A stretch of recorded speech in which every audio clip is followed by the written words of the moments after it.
দার্জিলিংয়ে প্রশাসনিক সভা থেকে হুঙ্কার দিলেন মমতা বন্দ্যোপাধ্যায়। কোথাও কোনো ড্রেজিং না হলে বাঁধ ভেঙে দাও, নদীকে নিজের মতো চলতে দাও, প্রকৃতির সঙ্গে খেলতে চাইবে, প্রকৃতিও জবাব দেবে। দার্জিলিংয়ে প্রশাসনিক সভা থেকে এভাবেই হুঙ্কার দিয়েছেন তিনি।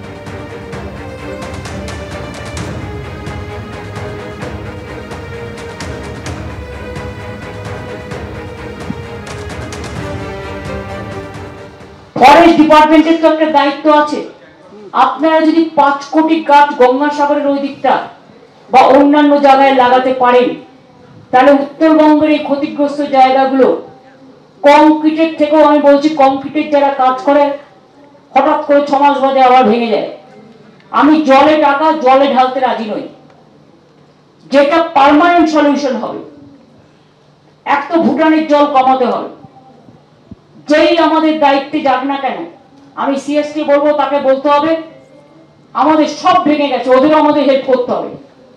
2 হচ্ছে আমাদের বেঙ্গলের মেম্বার রাখতে হবে। 3 হচ্ছে ওদের বাঁধের জল যাতে আমাদের এখানে ঢুকে নর্থ বেঙ্গলকে ডোবাতে না পারে, তার জন্য একটা ওয়ে আউট বের করতে হবে। All water comes from northern India, then DVC no dredging 20 years, central government dam, then Panchet, then Maithon, then Calcutta port no dredging, Haldia port no dredging, Farakka no dredging,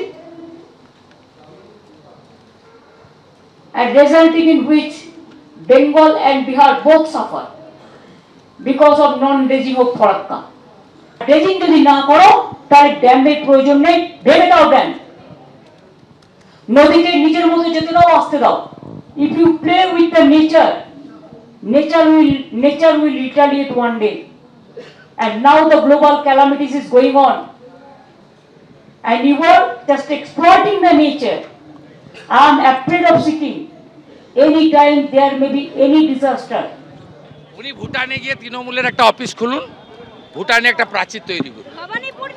ভূগোল জানে না, dredging এর মানেই জানে না। মূর্খ মুখ্যমন্ত্রী, মহিলা বিরোধী, আদিবাসী বিরোধী। ক্ষমতা থাকলে ভেঙে দেখান, ক্ষমতা থাকলে ভেঙে দেখান। বীরভূমের মোহাম্মদ বাজারে 2 পুলিশ কর্মীর বিরুদ্ধে তোলাবাজির অভিযোগ, ভিডিও ভাইরাল। সাংবাদিক সম্মেলনে ভিডিও দেখিয়ে অভিযোগ ট্রাক ওনার্স অ্যাসোসিয়েশনের। বালি বোঝাই 2টি ট্রাককে আটক করে তোলাবাজির অভিযোগ উঠেছে 2 পুলিশ কর্মীর বিরুদ্ধে। এনওসি না দেওয়ার হুমকি দিয়ে 1,40,000 টাকা নেওয়া হয়েছে বলে অভিযোগ। এই অভিযোগ উঠেছে মোহাম্মদ বাজার থানার 2 পুলিশ কর্মী সাইফুল ইসলাম ও কিরণ মণ্ডলের বিরুদ্ধে। আজকে আপনারা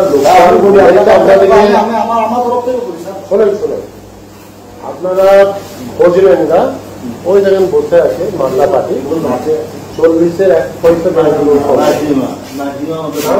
বলতে একটা টাকা কম নেই, 40 টাকা। আপনারা দেন, এখনই জিজ্ঞেস করেন। নাজমা কোম্পানি চেনেন তো? দুখানা গাড়ি ধরে মোহাম্মদবাজার থানা 23/10/2025 তারিখে। তো বলে যে এটা কেস হবে। কেস করার পরে আমি বলি যে স্যার অনেকদিন হয়ে গেল, গাড়িগুলো নিয়ে এসছেন, তাহলে যাই হোক একটু কিছু করুন, যদি পয়সা লাগবে। তো স্যার কেস হবে বলছেন, পয়সাও দিতে হবে, বলছে বেশি মুখ চাপালি করবি তো গাড়িতে ঘাস বাই করবি। ও আমার কেস পাঠাবার আগে আমার সঙ্গে চুক্তিপত্র করল যে আমাকে পার গাড়ি 70,000 টাকা করে লাগবে, 70,000 টাকা করে লাগবে। তা আমি বললাম যে স্যার 70,000 টাকা দিতে পারবো না, এটা 20-30,000 টাকা করুন। আমাকে বলছে বেশি বান্দরাম করেছেন, একটু আলু পেঁয়াজের দোকান না, হ্যাঁ এভাবে কথা বলছে। না আমার কাছে হুজ্জি করে 60,000 টাকা করে পার গাড়ি 60,000 টাকা করে লাগে। আর তোলাবাজির যে ভিডিও ভাইরাল হয়েছে, সেই ভিডিও নিয়ে বীরভূম জেলা পুলিশের তরফ থেকে সোশ্যাল মিডিয়ায় একটি পোস্ট করা হয়েছে। এফবিতে সেই পোস্ট করে লেখা হয়েছে যে সমাজ মাধ্যমে কিছু ভিডিও আমাদের নজরে এসেছে, সেখানে দেখা যাচ্ছে মোহাম্মদ বাজার থানার 2 অফিসার জনৈক এক ব্যক্তির থেকে টাকা নিচ্ছেন। তৎক্ষণাৎ ওই 2 অফিসারকে সাসপেন্ড করা হয়েছে। দুজনের বিরুদ্ধে বিভাগীয় তদন্ত শুরু করা হচ্ছে, তাদের বিরুদ্ধে আইনানুগ ব্যবস্থাও নেওয়া হচ্ছে। এই 2 অফিসারের কাজের বিরুদ্ধে কঠোর নীতি পোষণ করে বীরভূম জেলা পুলিশ। খুব স্পষ্টভাবে এই কাজের কঠোর নিন্দা করে বীরভূম জেলা পুলিশ। তোলাবাজির অভিযোগের পর ফেসবুক পোস্ট করা হয় বীরভূম জেলা পুলিশের তরফে।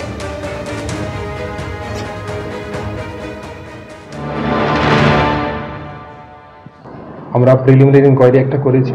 ইনকোয়ারিতে এই যে দুজন অফিসার প্রিলিমিনারি ইনকোয়ারিতে যেটা পাওয়া গেছে ইন্ডিভিজুয়াল ক্যাপাসিটিতে ওরা এরকম করেছে, সেই জন্য দুজনকে আমরা সাসপেন্ড করেছি। ও দুজনের এগেনস্ট আমরা further departmental proceeding plus legal action জন্য লিখছি।